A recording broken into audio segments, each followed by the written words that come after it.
Community and the press. Joining us now from Washington, California, Congressman Brad Sherman, a Democrat. Now, Congressman, I want to get to your reaction to the previous segment, but first, you were at a very contentious meeting today with FBI Director James Comey. Here's how one of your Democratic colleagues described it.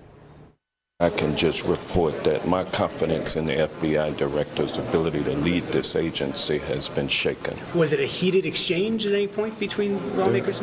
There was some heat. There was some heat, a lot of unanswered questions. So, Congressman Sherman, can you tell us what happened at that meeting? Well, there are two contentions around Mr. Comey. One was, of course, 11 days before the election, his statements about Hillary's email. That had an important impact. Whether he handled that correctly or not, most Democrats do not believe he handled it correctly. The second issue was, through what steps did he inform the Democratic National Committee that they had been subject to a major hack? Debbie Wasserman Schultz was there and made the point that no one called her personally, and perhaps they did little more than call the 800 number where you get a volunteer. So we're going to get Debbie Wasserman Schultz, who headed the DNC, is going to get a briefing as to what efforts the FBI made to really bring it to the attention of top DNC personnel that they had been subject to this incredible hack. And Congressman, I'll just read a couple of quotes from some of your colleagues on the Democrat side who were at that briefing on the way out. "I no longer have confidence in him," meaning James Comey. That's from Tim Waltz, a Democrat from Minnesota. "I'm extremely concerned," that's Elijah Cummings, Maryland's Democrat. And I'll just say I'm very angry, California's Mark Takano, one of your colleagues from California. I mean, literally, is everyone this angry about the way that the DNC was notified about the information, about the emails, and this is what's really making everyone that crazy, losing confidence in the director of the FBI over this email notification to the DNC? Well, Comey's got a 10-year term, and I think that many Democrats would prefer him to anyone likely to be appointed as his replacement. As to whether the FBI made a serious effort to inform the top executives of the DNC, Comey has promised a detailed briefing, but has admitted that they never called the number one person, who is Debbie Wasserman Schultz. Whether they contacted the general counsel or other executives, we're going to have to see. So that's an issue. Obviously, his statement 11 days before the election is controversial.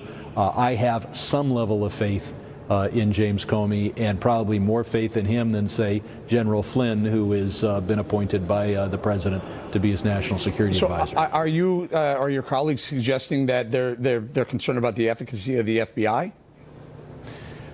They're concerned about two important decisions that Comey made, and that has at least diminished Democrats' confidence in him.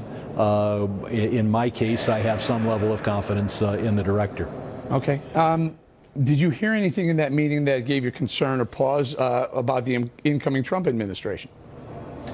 Well, it needs to be investigated, and we have no idea whether it will lead, is whether there was any American who was involved in supporting or coordinating this Russian hacking. I'm old enough to remember Watergate. That was a matter of burglarizing the files of the Democratic National Committee. Back then, files, it's hard to remember this, were in metal cabinets in manila folders. Now I see another burglary, a cyber burglary, because files aren't in cabinets. They're on email servers. So if any American was involved in that, that's important. The fact that the intel community would give some credence to this 35-page dossier is reason enough to say, let's run to ground all of the charges. Let's take it seriously. That doesn't mean it should have been leaked, but it has been. Before I lose you, I only have about 30 seconds. One of your colleagues, John Lewis, had claimed that the Donald Trump presidency is not legitimate. What say you? Donald Trump was elected president. That was not my choice. There were many issues in how that race was run. I've seen issues in other campaigns as well, and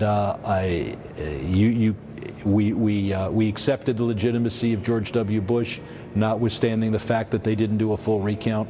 I think that Donald Trump is going to be president. Very good, Congressman. Thank you very much for joining us.